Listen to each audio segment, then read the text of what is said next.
자원의 저주라는 말이 있는데요. 자원이 많으면 잘 살아야 하는데 오히려 이제 더 못 살게 되는 현상을 가리키는 말이에요. 제가 이번에 다녀온 이제 남아프리카 공화국도 대표적인 예 중 하나인데요. 남아공에 처음 갔는데 경관이 너무 좋고, 모두 기후도 좋고 세계 최대의 금 생산국이고 지금도 세계 5위라 그래요. 근데 여기는 왜 이렇게 못 살까? 그곳에 기독교도 한국보다 훨씬 먼저 들어갔는데 그 당시 이제 선교가 되다가 금을 발견하니까 이 자원, 땅을 차지하기 위해 아주 분쟁과 갈등만 깊어졌다고 하는 거예요. 우리도 돈이든 힘이든 인기든 우리 손에 가득 채우면 행복하게 살 것 같아요. 그래서 평생 자기 손에 움켜쥐려고 애를 쓰면서 살아가지요. 조금 전에 보이스피싱 당했던 그 집이 얼마나 돈을 아끼는지 모른다 그래요. 남편도 너무 성실하다 그래요. 근데 하루아침에 이걸 이렇게 날렸어요. 그러니까 이제 이걸 통해서 굉장히 들어야 될 음성이 많을 것 같은데요. 그래서 아무리 움켜쥐고 살려고 해도 원하는 만큼 채워지지도 않고요. 채운다 해도 그것이 우리를 구원하지 못합니다. 오늘 문하햄이 이런 우리의 모습을 대표해서 보여주는데요. 평생 자기 손에 움켜쥐려는 삶에 대해서 함께 생각해 보겠습니다. 평생 자기 손에 움켜쥐려는 삶은 첫째, 폭력이 삶을 지배합니다. 16절에 그때의 문하햄이 디르사에서 와서 딥사와 그 가운데 있는 모든 사람과 그 사방을 쳤으니 이는 그들이 성문을 열지 아니하였습니다. 그러므로 그들이 그곳을 치고 그 가운데 아이벤 부녀를 갈랐더라. 오늘 주인공 문하햄은 한 달 천하의 주인공 살룸을 반역하고 왕이 되었어요. 문하햄도 살룸처럼 이스라엘의 장군이었어요. 근데 살룸보다는 충성심이 있었는지 살룸을 개혁하겠다고 살룸의 반역을 인정할 수 없었어요. 그래서 사마리아로 쳐들어갔어요. 그리고는 반역자 살룸을 몰아내고 그리고 자신이 왕이 되었어요. 그런데 요즘에 북이스라엘 왕들 보면 별 인생이 없잖아요. 자기 의로 반역을 한 문하햄은 살룸은 틀렸는데 자기는 옳아요. 그러니까 왕이 되니까 자기처럼 누군가 반역할까 봐 즉시 주요 요새 도시마다 충성서약을 받았던 것 같아요. 그런데 문하햄 편에 서지 않는 지역이 있었으니 바로 딥사였습니다. 사실 딥사는 이스라엘 북쪽 아람의 다메섹보다도 더 북쪽에 있는 성읍이었어요. 옛날에 솔로몬이 이 지역까지 영토를 넓혀서 국고성을 지었는데요. 이후 나라가 둘로 나뉘었잖아요. 지배권을 잃었어요. 그러다 여로보암 2세 때 다시 차지했죠. 열왕기하 14장에 이렇게 보면. 그러니 사실 딥사 사람들이 이스라엘에게 무슨 충성이 있었겠습니까? 상황이 바뀌면 바로 돌아서는 거죠. 그러니까 딥사 사람들은 문하햄에게 충성서약을 하지 않았어요. 오늘 본문 표현으로 성문을 열지 않았다고 하죠. 그런데 이 문하햄이 그리 호락호락한 사람이 아니에요. 문하햄은 권력을 움켜쥐려는 자기 손이 굉장히 큰 사람이었고요. 나라 변방도 더 지난 저 멀리 있는 성읍 하나에 불과할 수 있지만 바로 그 지역에 군대를 다짜고짜로 보냈어요. 그래서 오늘 16절에 쳤으니 치고, 치다라는 단어가 두 번이나 반복되잖아요. 그냥 치고 또 치는 거예요. 물어보고 조사하고 확인하고 재판하고 뭐 이런 절차 하나도 없어요. 한 번 기회 줬으면 끝이에요. 이제 두 번째 기회 따위는 없는 거예요. 게다가 폭력의 정도가 장난이 아니에요. 성읍의 지도자 몇 명, 주동자 일부를 처벌한 게 아니죠. 딥사에 있는 모든 사람을 쳤어요. 닥치는 대로 가리지 않고 무기로 공격했다는 거예요. 대부분은 죽었다는 겁니다. 뿐만 아니에요. 딥사만 아니라 그 사방을 쳤다고 했어요. 그 일대를 싹 쓸어버렸다는 거예요. 이게 끝이 아니에요. 아이벤 부녀를 갈랐더라고 해요. 원어에는 아이벤 모든 임산부와 태아를 찢었다라고 되어 있어요. 당시로서도 너무 끔찍한 행위예요. 아주 딥사의 씨를 말리려 했다는 거예요. 그러니까 딥사의 모든 생명을 파괴하는 폭력이었어요. 치고 또 치는 폭력, 찢어버리는 잔인한 폭력이 무나엠의 삶의 원동력이에요. 그의 삶을 지배하는 힘입니다. 대체 무나엠은 왜 이렇게 잔인한 폭력을 쓸까요? 일벌백계로 반역의 뿌리를 뽑으려는 것이죠.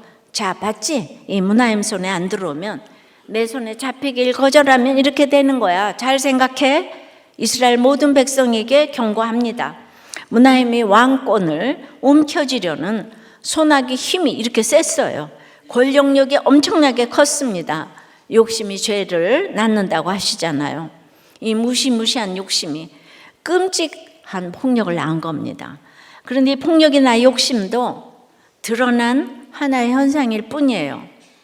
무나엠 안에는 더 근본적인 악이 자리 잡고 있습니다. 17절, 18절이에요. 유다왕 아사랴 제39년에 가드의 아들 무나엠이 이스라엘 왕이 되어 사마리아에서 10년간 다스리며 여호와 보시기에 악을 행하여 이스라엘로 범죄하게 한 느밧의 아들 여로보암의 죄에서 평생 떠나지 아니하였더라. 스가랴는 6개월, 살룸은 1개월 갔는데 무나엠은 10년이나 왕좌를 유지했어요. 폭력에 의지한 통치가 성공을 했어요. 폭력은 무섭죠. 누구든 딥사처럼 될까봐 감히 무나엠을 거역하지 못했습니다. 그래서 무나엠의 이 가공할 만한 악이요, 16절에 먼저 나오고 이제 순서가 뒤바뀌어 17절에 그랬기에 10년간 다스릴 수 있었다는 거예요. 그러니까 공포로 다스린 건 맞아요. 그런데 그 10년 동안 무나엠이 한 일이 여호와 보시기에 악을 행했다. 한 줄 뿐이에요. 칼을 휘두르면서 복종을 했기에 왕권은 지킬 수 있었겠지만, 그래서 본인은 통치 잘한다고 성공한 왕이라고 자랑스러워했겠지만 하나님이 보실 때 그건 그냥 악이에요. 게다가 이스라엘 모든 왕들이 여로보암의 죄에서 떠난 사람이 없잖아요. 그런데 무나엠에게만 붙은 수식어가 하나 딱 있는데 바로 평생이에요. 평생. 그가 사는 모든 날 동안 느밧의 아들 여로보암의 죄에서 평생 떠나지 않았다는 거예요. 무슨 뜻입니까? 무나엠의 모든 삶이, 그 존재 자체가 여로보암의 죄와 하나가 되었다는 거예요. 아주 여로보암의 죄에서 떠날 생각조차 하지 않았다는 거예요. 마음은 온이로되 육신이 약해서라는 핑계를 댈 필요조차 없을 만큼 금송아지 섬기는 죄에 푹 빠져 있었다는 거예요. 행동만 아니라 말, 생각, 마음 자체가 하나님보다 자기를 더 높이 여기는 탐욕과 교만이 꽉 차 있었다는 거예요. 그러니 죄의식 자체가 없습니다. 이렇게 평생 우상 숭배하고 자기 숭배하며 사니 무엇이든 자기 손에 옮겨지려고 폭력을 무지막지하게 쓰는 거예요. 스스로 생각했겠죠. 자기가 세상에서 제일이라고요. 칼을 마음대로 휘두르고 사람들이 다 두려워 벌벌 떠니 말입니다. 그런데 그는 사실 자기 욕심의 노예, 교만의 노예로 사는 거예요. 폭력에 집어삼킴 당한 삶을 살잖아요. 폭력의 악의 지배를 받으며 사는 종, 죄의 노예입니다. 우리도 우리 손에 움켜쥐려 하는 게 많아요. 자식, 남편, 아내는 물론이고 부모님과 형제에 대해서도 그렇습니다. 이웃도 그래요. 층간소음만 해도요, 이웃이 내 손 안에 있기를 원해요. 내가 좀 시끄럽게 할 때는 이웃이 없으면 좋겠고, 내가 조용히 있을 때는 이웃도 조용히 해주기를 바라요. 교회에서도 그렇죠. 목장에서도 전부 내 손에 들어와서 내 뜻대로 좀 움직여 주기를 바라요. 그렇지 않으면 화나고 불평하고 그렇습니다.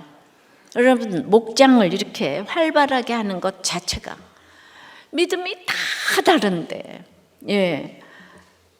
바람 잘 날이 없는 고통을 겪겠다는 의미예요. 그러니까 우리는 맨날 바람 잘 날이 없어요.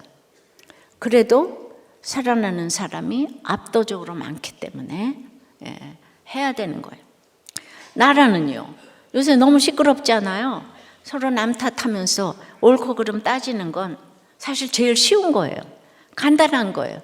수학 문제 풀듯이 법적인 잣대로, 도덕적인 잣대로 판단하고 결정하는 거라면 얼마나 쉽겠어요. 이렇게 서로 싸우고 할 일도 없죠. 그런데 사실 이걸 진영 논리를 떠나서 생각을 좀 해보자고요. 우리가 발작 버튼 눌린다는 표현을 쓰잖아요. 계엄, 탄핵, 내란 이런 단어들이 사실 다 발작 버튼이에요. 이게 한번 눌리면 그 단어가 가진 감성에 다 휩싸여서 폭발을 하는 거예요. 사태를 잘 따져서 판단하지 않아요. 무조건 이 상대방을 죽일 듯이 미워하는 거예요. 언론은 또 이런 걸 자꾸 부추겨요. 왜요? 전부 다 비즈니스니까. 그렇습니다. 우리 속담에 잘 알아보고 놀란 가슴, 소뚜껑 보고 놀란다는 말이 있잖아요. 그런데 여러분, 자라와 소뚜껑이 비슷합니까? 그 둘을 헷갈리는 건 아주 어리석은 일이잖아요. 그런데 어떤 단어 하나에 꽂혀서 발작 버튼이 눌려서 감정이 폭발하면요, 결국 폭력밖에 나올 것이 없어요. 치고 또 치고 찢고 또 찢는 그런 잔인한 폭력만 남는 거예요. 그러면 다 망하는 거 아니에요? 우리 조선이 그랬어요. 남북이 나뉠 때도 그랬어요. 그만큼 겪었으면 좀 깨달아야 하는데, 이기고 이기려는, 지고는 못 사는 국민성에 우리가 지금 이제 반만년을 통해 봐도 그러지를 못합니다. 근본 문제는 자기 손 안에 들어올 수 없는 것을, 들어와서도 안 되는 것을 움켜쥐려 하는 탐욕이에요. 나만 오르니까, 우리 편만 오르니까 니들은 전부 다 내 손 안에 들어와야 한다는 교만이에요. 안 들어오면 전부 쳐내겠다는 거예요. 전부 다 찢어버리겠다는 거예요. 그런데 하나님 보시기에 이게 뭐예요? 여로보암의 악한 죄에서 평생 떠나지 않는 모습이라는 겁니다. 제가 엊그제 정신병동에도 아침이 와요라는 드라마를 잠깐 보았는데요. 이 대사 중에 3천만 원 보이스피싱으로 들어온 자매가 자기를 간호해주는 간호사 보고 너 내 돈 내놓으라고 네가 가져갔지? 그러니까 간호사가 내가 언제 가져갔냐 화가 나서 소리를 치니까 그 수간호사가 망상 환자에게는 부정도 긍정도 하지 말라는 불문율을 어기면 안 된다고 혼쭐 나는 장면이 나오더라고요. 그걸 보면서 우리 또한 요즘 부정도 긍정도 하지 말아야 되는 망상 환자의 시대를 살고 있지 않을까요? 구원을 전하기 위해서 요새는 부정도 긍정도 하지 말아야 될 정말 위기의 때를 살고 있는 것 같아요. 다 자유인 것 같아도 우리 다 환자지요? 다윗도 살기 위해 거짓말을 해요. 다윗의 거짓말에 쏘가 넘어가는 블레셋의 라기스가 훨씬 더 순진해 보여요. 사울도 나발도 폭력을 행해요. 도액도 배신의 거짓말을 합니다. 그런데 이제 다윗과 다른 사람들의 차이가 뭔가 하면, 다윗은 그렇게 거짓말을 하면 안 되지만 그래도 목적이 백성을 위해서이고 나머지는 자기 권력을 위해서인 거예요. 그런데 우리가 이거를 겉으로의 그 거짓말에만 초점을 맞추면 누가 옳은지 우리는 분별이 안 돼요. 구속사 세속사를 모르면 다윗도 거짓말했잖아요 이렇게 되는 거예요. 그러니까 여기서 긍정도 부정도 하면 안 돼요. 그래서 우리는 목장에서도 힘든 사람 왔을 때 그렇게 긍정도 부정도 하면 안 돼요. 그러면은 긍정하면 또 그 말꼬리자를 잡고 또, 그러니까 이게 다 지혜가 있어야 되는 거예요. 아픈 사람 대할 때 또 이렇게 큐티하는 우리는 이런 때일수록 구속사의 말씀으로 중심을 잡아야 하는데, 그러니까 뉴스에 너무 휘둘리지 말고 너무 화내지 말고 감정 낭비, 에너지 낭비, 시간 낭비 하지 마시고요. 우리 중학생하고 교회를 안 나오는 그 아버지하고 그렇게 싸운다는 거예요. 진영 논리 가지고. 그렇게 아들을 아주 그냥 막 이 세 저 세 막 하면서 그냥 뭐 무슨 이러면서 아니 정치를 가지고 그러니까 아들이 이제 이렇게 아빠 말 잘 듣다가 요새 그러니까 이렇게 화를 내는 거예요. 우리는 나라를 위해 그냥 하나님께 기도해야 되는 거예요. 예, 새벽에 가능하신 분들은 좀 예배당에 나오셔서 나라를 위해 이제 부르짖어 기도하셔야 돼요. 거기서 해야 될 건 내 죄를 먼저 봐야 되는 거예요. 내 안에 평생 여러보암의 죄를 떠나지 않는, 그 평생 떠나지 않는 자기 손에 움켜쥐려고 하는 거, 이거 찾아서 회개해야지 내가 나라를 위해 기도할 자격을 갖추게 되는 줄 믿습니다. 자기 죄를 회개하지 않는 사람은 기도할 자격이 없어요. 적용 질문이에요. 요즘 무슨 일로 누구에게 분을 냅니까? 치고 또 치고 찌고 또 찌지려는 폭력에 지배당하는 일은 무엇입니까? 지금까지 평생 떠나지 않고 있는 금송아지 숭배는 무엇입니까? 평생 자기 손에 움켜쥐려는 삶은 첫째 뭐라 그랬어요? 폭력의 삶을 지배해요. 그러면 두 번째는 당연히 돈만 의지하게 돼요. 예, 폭력과 돈, 평생 움켜쥐려면 폭력과 돈이 수반돼야 되는 거예요. 19절 20절이에요. 아수르 왕 불이 와서 그 땅을 치려하며 므나헴이 은 1000달란트를 불에게 주어서 그로 자기를 도와주게 하므로 나라를 자기 손에 굳게 세우고자 하여 그 은을 이스라엘 모든 큰 부자에게서 강탈하여 각 사람에게 은 50세겔씩 내게 하며 아수르 왕에게 주었더니 이 아수르 왕이 되돌아가 그 땅에 머물지 아니하였더라. 근데 하나님은요, 이스라엘을 버리지 않으세요. 심지어 평생 여로보암의 길을 가는 므나헴도 하나님은 끝까지 포기하지 않으시고 참다 불을 보내시는 거예요. 파이어가 아니고요. 29절에 디글랏 빌레셋의 별명이에요. 아수르 왕 디글랏 빌레셋 3세예요.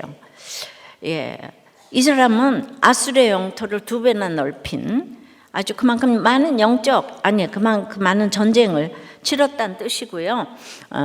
이제 BC 743년경에 지중해로 진출하는 항구를 얻기 위해 이스라엘 주변 지역을 공격했어요. 바로 이때 상황입니다. 당시 최대 강대국 아수르가 쳐들어온다는 소식은 므낫세에게는 최대의 위기인 거예요. 한순간에 나라를 지금 잃을 수 있는 거예요. 예, 우리도 그렇게 될 수 있어요. 그러니까 나라라기보다는 자기 왕권이에요. 폭력으로 자기 손에 꽉 쥐고 있는 왕권을 자기보다 손아귀 힘이 훨씬 더 센 아수르 왕 불이 와서 빼앗으려 하는 거예요. 예, 이거는 사실 하나님의 사랑인데요. 이때 하나님께로 돌이켜야 하는데요. 므나헴이 생각한 해결책은 무엇입니까? 바로 돈이에요. 돈. 나라 모든 큰 부자들에게 돈을 강탈했어요. 예, 부자들에게 돈 뺏는 거는 아무것도 아니다. 예, 이거에서 은 50세겔이 당시 노동자 200일치 임금의 가치인데요. 오늘날 임금으로 계산해도 최소한 2천만 원은 되어서 1년 연봉 정도 되는 이런 것들을 부자들 한 6만여 명에게 강제로 빼앗았어요. 당시 이스라엘 왕실 연간 그 수입이 은 200달러 정도였으니까 5년치 나라 수입을 한 번에 불에게 바친 거예요. 므나헴이 그야말로 영끌해서 조공을 바쳤어요. 모든 부자들을 내가 치는 거는 우리 밑에 사람들이 좋아할 거야. 왜 이렇게 많은 돈을 바쳤어요? 오늘로 보면 아수르 왕의 손이 자기와 함께 있게 하며 나라를 자기 손에 굳게 세우려고 했다는 거예요. 그러니까 불을 위한 불의 손으로 자기를 위한, 나라가 아니고 자기를 위한 조공이기 때문에 이건 세금도 아니고 강탈한 거예요. 토색한 거예요. 똑같은 상황이라도 이것이 이기적인 것인지 나라를 위한 것인지 자기와 하나님은 아세요. 그래서 어떻게 한 거예요? 많은 돈을 주고 아수르 왕 불의 손이 자기 편을 들게 했다는 거예요. 자신이 아수르 왕의 손에 사로잡힌 거예요. 그래도 상관없다는 거예요. 나라만 자기 손에 쥐고 있을 수 있다면 자기가 아수르 왕의 종이 되는 것도 상관이 없다는 거예요. 그래서 아수르 왕이 그냥 떠났어요. 운 1000달란트, 어마어마한 돈을 받고. 그러니까 이제 그때부터 평생 그의 눈치를 보고 비유를 맞추며 살았을 것입니다. 소국처럼 살았어요. 그리고 잠시 후에 사실은 일시적인 평화를 맛보고 아수르에 의해 망하게 되죠, 이스라엘은. 근데 므나헴의 자기 권세를 위한 이 작전은 꼭 성공한 것처럼 보여요. 우리는 눈앞의 것만 보니까요.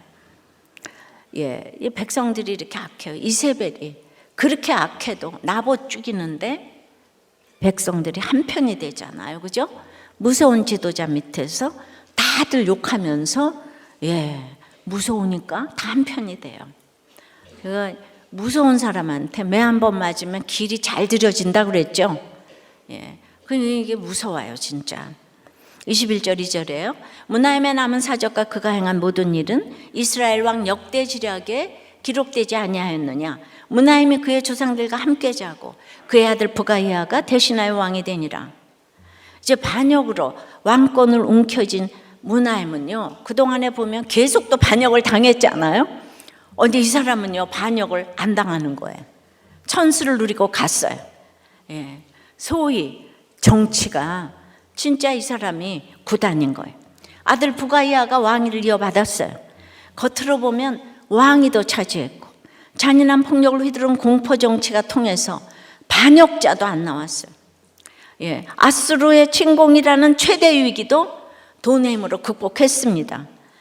결과적으로 자기 손에 움켜쥐고 있는 것을 하나도 빼앗기지 않은 것으로 보여요.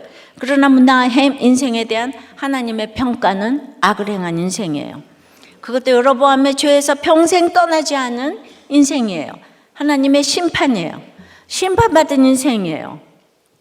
이렇게 잘 되는 게 자기 손에 다 움켜쥐고 있으면 뭐예요? 하나님께 버림받은 인생인데 아무 소용이 없잖아요. 손에 다 쥐고 있는 거 다 내려놓고 이제 잠시 후에 지옥에 갈 건데요. 사실 아수르 왕의 손은 므나헴이 돈으로 사야 할 게 아니었어요. 아수르 왕의 손은 하나님의 마지막 콜링 부르심이었어요. 어떤 부르심이에요? 네 손에 움켜쥐려는 그 욕심 좀 버려라. 평생 내 손에 다 쓸어 담으려는 그 죄악에서 떠나라. 그리고 내 손을 잡아라. 하지만 므나헴은 자기 손에서 힘을 빼지 않았어요. 더 세게 움켜쥐려고 했습니다. 바로 여기에 문제가 있어요. 그는 손을 더 세게 쥘 수 있는 힘이 있었어요. 힘이 없었다면 저절로 놓게 되었을 텐데요. 그에게 힘이 있었어요. 재력 위에 권력이 있다고, 권력으로 부자들을 강탈할 수 있는 힘이 있었어요. 영끌에서 모을 수 있는 돈이 있었어요. 예나 지금이나 세상에서 가장 힘센 무기인 돈이 있었기 때문에 그가 그 돈만 의지할 수 있었던 겁니다. 돈 외에는 그 어떤 것도 필요 없는 거예요. 하나님도 필요 없어요. 그래서 하나님 찾을 기회를 놓치고 말았어요. 평생 떠나지 않았던 여로보암의 길을 떠날 수 있었던 마지막 기회를 그렇게 놓치고 말았습니다. 잠언 30장에 보면은 나를 가난하게도 마옵시고 부하게도 마옵시고 오직 필요한 양식으로 먹이시옵소서 하잖아요. 가난하게 마옵시고는 이해가 되지만은 왜 부하게도 마시라고 할까요? 혹 내가 배불러서 하나님을 모른다, 여호와가 누구냐 할까 하오며, 돈이 많으면 배가 부르면 다들 하나님을 모른다 한다는 거예요.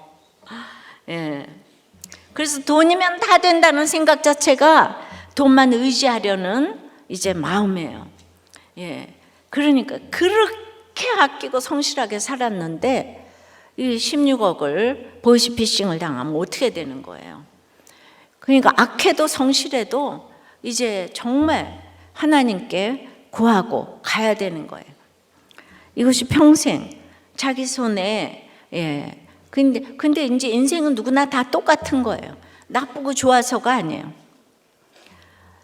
우리는 자기 손에 평생 다 옮겨지고 살려는 이제 그것이 탐욕이 곧 교만한 거를 알아야 하는데 돈을 잃는 사건이 생겼습니까?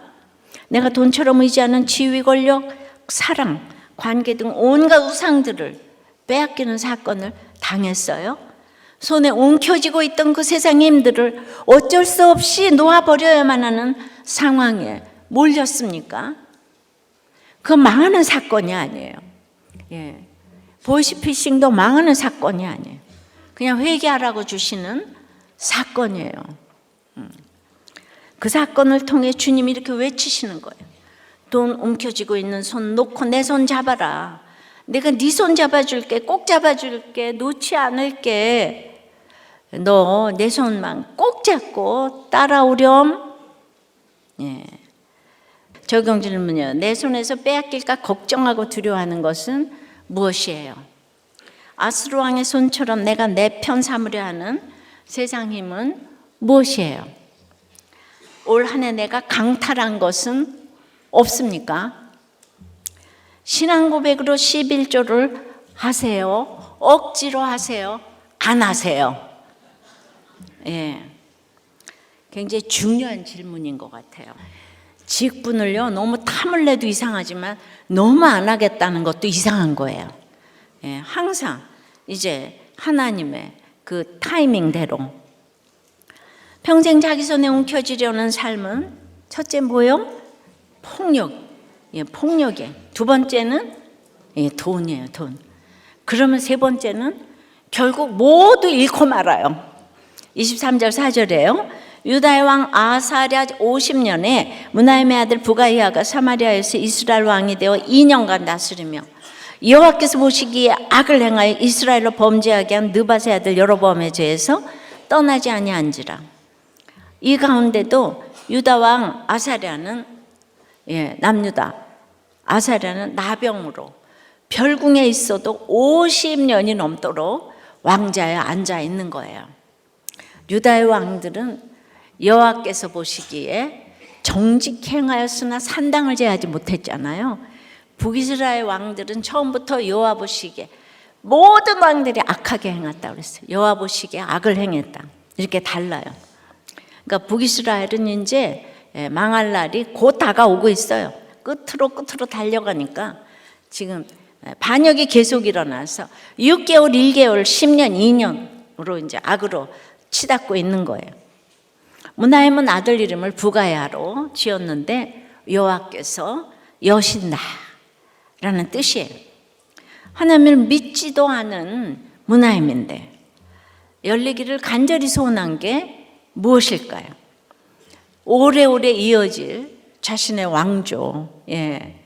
지금 왕조가 두 번이나 바뀌는 정치적 혼란이 그치고 이제 므나헴 왕조가 예후의 왕조를 넘어 수십 년, 수백 년 이어지기를 원했던 거예요.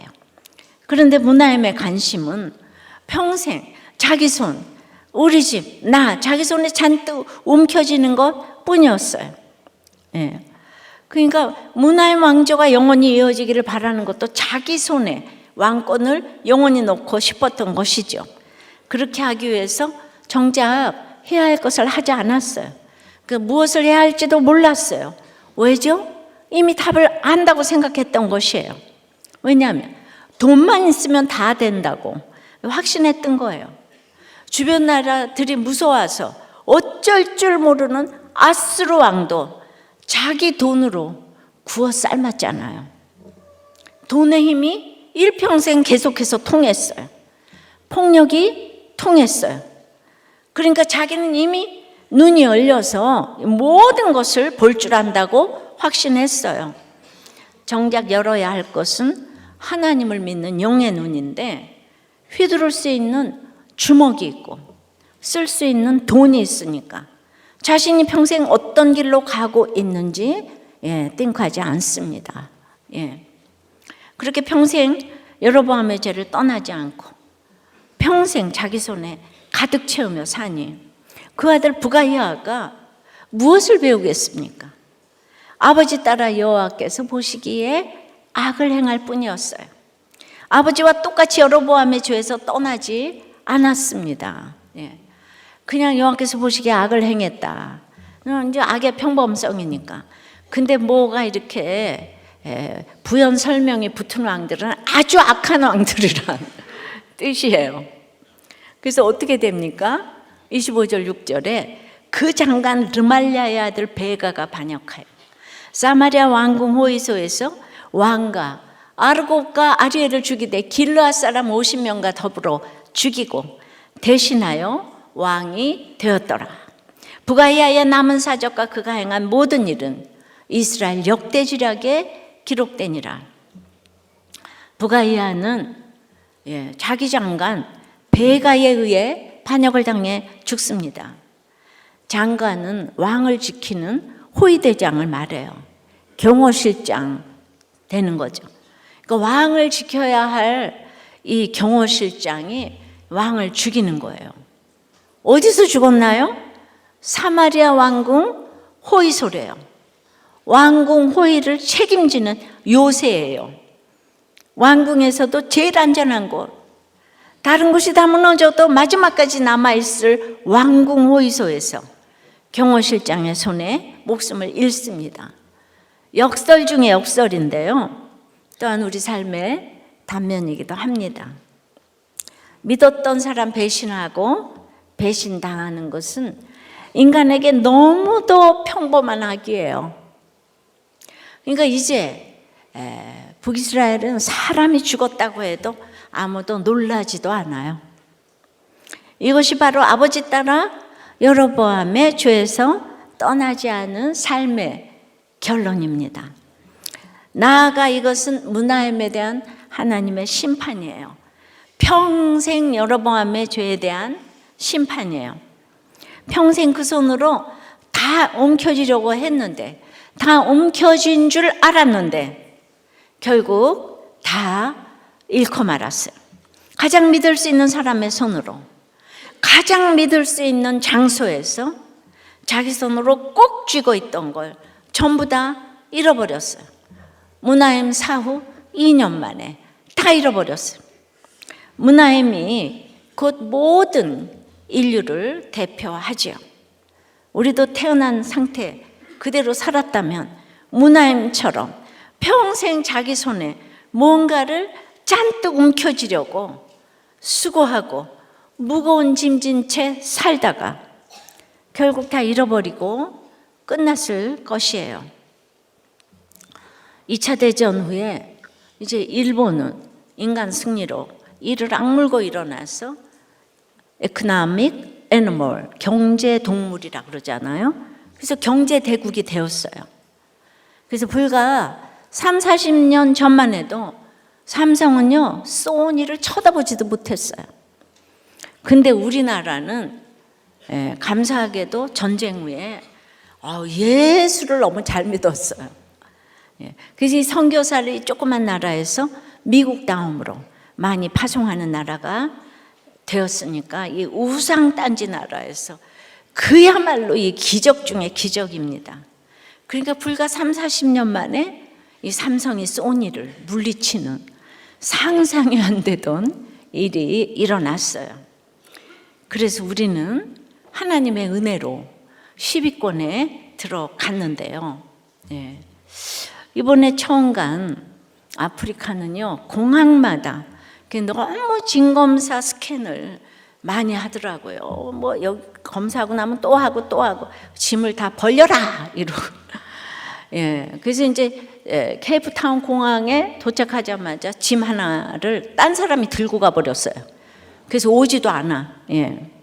그 다음에 또 이제 짐이 그 다음에 탄자니아에서 아예 짐이 안 왔어요. 그래서 이틀 3일 그냥 짐이 안 와가지고 제가 다 드셔서 사 입었어요 거기서. 그래서 참 짐은 가져갈 필요가 없구나 이걸 깨달았어. 티셔츠 몇 개 가지고 제가 다 했는데 내가 짐은 왜 가져갔나.